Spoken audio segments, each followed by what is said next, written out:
You hide your birthday on Facebook. You vanish from group chats that week. People assume something's wrong. But science? Science gets it. And here's why some people genuinely don't care about birthdays. First, preemptive disappointment regulation. You're managing expectations like your emotional life depends on it. Because honestly, it kind of does. You learned the hard way that caring about your birthday is basically volunteering for disappointment. Remember when you were 7 and nobody showed up to your birthday party? Or when you turned 16 and your parents forgot? Maybe nothing that dramatic even happened.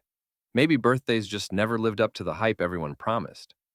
So your brain decided, okay, we're not doing that again. Now you downplay it before anyone else can disappoint you. You tell people not to celebrate. You maybe even work on your birthday as a built-in excuse to skip any potential awkwardness.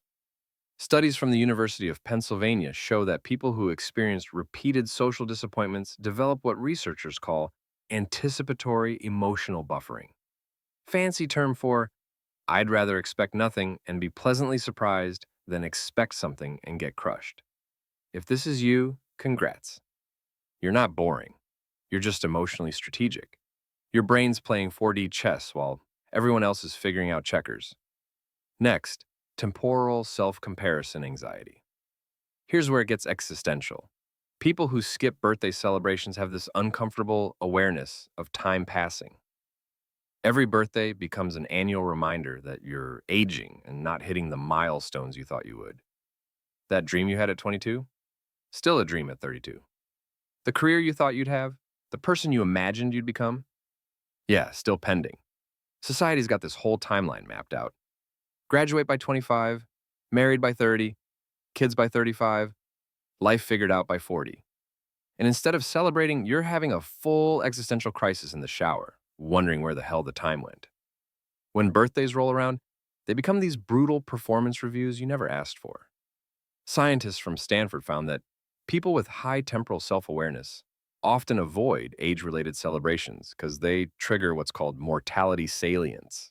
Basically, birthdays make you uncomfortably aware that you're mortal and the clock's ticking. You look around at people your age who seem to have it together and you're like, cool, I just learned how to keep a plant alive, so there's that. The older you get, the more birthdays feel less like celebrations and more like receipts for time you can't get back. So you just skip it. Because honestly, you've had enough existential crises without scheduling an annual one. Then there's this, they actively avoid self-focused attention.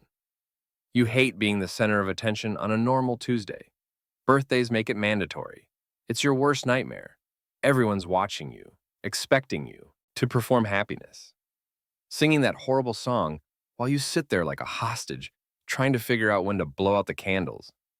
If you're an introvert, birthdays are basically psychological warfare disguised as celebration. You're expected to throw a party where you worry if everyone's having fun while simultaneously being the main attraction. And the phone calls? Your aunt who you talk to twice a year calls and now you're trapped in 15 minutes of small talk about her neighbor's grandson who's doing so well for himself. Research on the spotlight effect shows people overestimate how much others notice them. But on your birthday, people actually are paying attention, and you hate it. So you hide your birthday on Facebook. You don't mention it at work. Sometimes you genuinely forget it's even happening until someone brings it up and you're like, oh no, if this sounds extreme, it's not. It's self-preservation for people who find forced attention physically painful. Here's a big one. They've rejected performative celebration culture. You've rejected the entire performative celebration culture because the whole thing feels fake. You're supposed to organize your own birthday party, send out invites, coordinate schedules, worry if people will show up, post about it on social media with the perfect caption, act grateful for gifts you didn't want. It's exhausting theater, and you didn't audition for this role. You see people throwing elaborate birthday bashes, and you're like, but did you even enjoy that, or were you just performing for the Instagram story? Research shows some people consciously reject cultural scripts that feel inauthentic. Birthday celebrations follow this rigid social formula that just feels hollow. The cake, the singing, the mandatory happiness. The make-a-wish moment where everyone stares at you. It's a script written by greeting card companies and you're not interested in reading your lines. So you opt out entirely. You'd rather have one genuine Tuesday afternoon coffee than a choreographed birthday production where everyone's mentally calculating when they can leave. If you've ever said birthdays don't matter, it's just another day, this is why. You're being honest about what actually feels meaningful versus what we're all supposed to pretend matters. And finally, they've mastered temporal perspective. You don't need one designated day to feel special because you've figured out that meaning happens in random moments, not scheduled celebrations. Why wait 365 days to appreciate your life when you could do it on a random Wednesday? The older you get, the more you realize birthdays are kind of arbitrary. Like, congratulations, the Earth orbited the sun while you were on it. Revolutionary.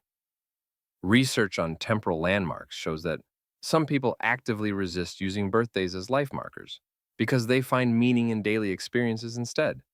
You've realized that the people in your life matter more than one performative day. You find happiness in small things. A good conversation over coffee, a quiet morning where nothing's scheduled, not having to fake enthusiasm for your own existence. And honestly, that's not depressing.